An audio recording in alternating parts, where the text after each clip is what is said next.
అందరికీ ప్రైజ్లడండి. దావీదు జీవిత చరిత్ర ఎంత గొప్ప చరిత్ర. కీర్తనల గ్రంథము 44వ కీర్తనను ధ్యానం చేద్దాము. వయసు పెరిగే కొద్దీ గత రోజులే మంచి రోజులని చెప్పడం రివాజు. ఇలాంటి చర్చను కీర్తనాకారుడు విని ఉంటాడు. అందుకే అతడు అలా రాశాడు. దేవా, పూర్వకాలమున మా పితరుల దినములలో నీవు చేసిన పనిని గూర్చి మేము చెవులారా వినియున్నాము. మా పితరులు దానిని మాకు వివరించరి. దేవుడు ఇతర రాజ్యాలను పారద్రోలి ఇశ్రాయేలు రాజ్యాన్ని ఎలా స్థాపించాడో అతడు వివరించాడు. ఇశ్రాయేలీలు తమ చరిత్రను సమీక్షించినప్పుడు ఐగుప్తు నుండి విడుదల, ఎర్ర సముద్రం రెండుగా చీలడం, అరణ్య సంచారం, శత్రువులపై విజయం, యోర్దాను నది తెరవబడడం, పరిశుద్ధ భూమిని స్వాధీనపరుచుకోవడం వంటి అద్భుతాలను ఒక్కొక్కటిగా జ్ఞాపకం చేసుకున్నారు. ఎంత గొప్ప చరిత్ర!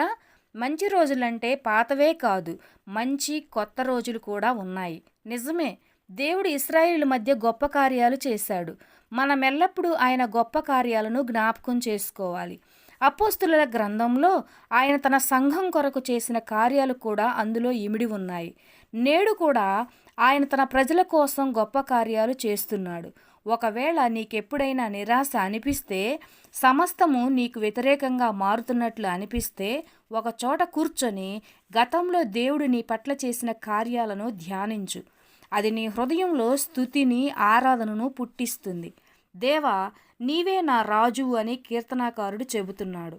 దేవుడు మన రాజుగా ఉన్నప్పుడు మోషే, యెహోషువ, దావీదులకు దేవుడు కనబరిచిన అద్భుతాలను మనం కూడా పొందగలం. దేవా, నీవే నా రాజువు. యాకోబునకు పూర్ణరక్షణ కలుగని ఆజ్ఞాపించుము. నీ వలన మా విరోధులను అణచివేయుదుము. మా శత్రువుల చేతిలో నుండి మమ్మను రక్షించువాడవు నీవే. గడచిన మంచి రోజులను మాత్రమే తలుచుకుంటూ జీవించవద్దు. దేవుని వాగ్దానాలు ఇప్పటికీ నిలిచి ఉన్నాయి. ఆయన యందు విశ్వాసం ఉంచి నేడు ఆయనను నీ రాజుగా స్వీకరించు. ఇశ్రాయేలీయుల చరిత్ర దేవుని విశ్వాస్యతకు ఒక రికార్డుగా ఉంది. ఇశ్రాయేలీయుల పట్ల గొప్ప అద్భుతాలను జరిగించిన ఆ దేవుడే నేడు తన ప్రజల కొరకు గొప్ప కార్యాలు చేస్తున్నాడు. గత కాలపు మంచి రోజులను నీవు ఆశిస్తున్నావా? కేవలం గత స్మృతులలోనే జీవించవద్దు. నీ జీవితంలో దేవుడు నూతన కార్యాలు చేస్తాడని దేవుని యందు విశ్వాసము కలిగి ఉండు. దేవుడు తన పరిశుద్ధ వాక్యాన్ని దీవించునుగాక. ఆమేన్.